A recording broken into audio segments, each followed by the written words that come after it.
পাচার চলছিল বাংলাদেশে, আর তার আগেই পুলিশের হাতে ধরা পড়ল পাচারকারীরা।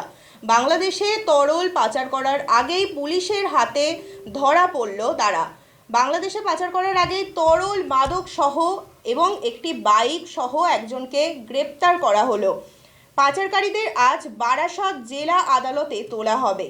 গোপন সূত্রে খবর পেয়ে উদ্ধার কাজে নেমেছিল পুলিশ। 5 লিটার 300 গ্রাম কোথায় মিক্সচার এবং একটি বাইক উদ্ধার করা হয়।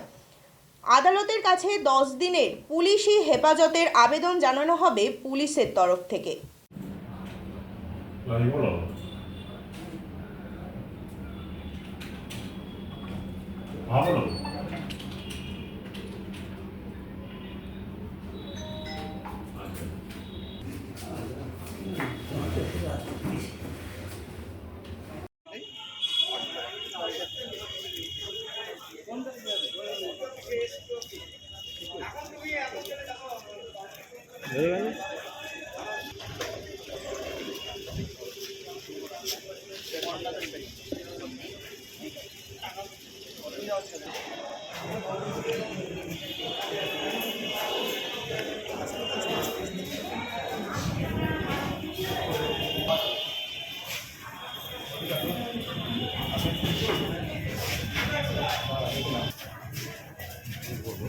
থেকে পড়ে যাবে এইটা নিয়ে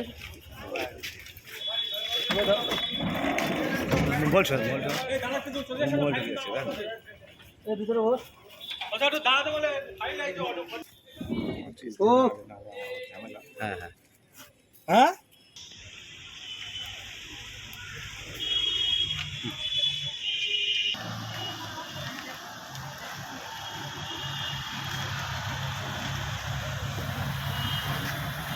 क्या पकड़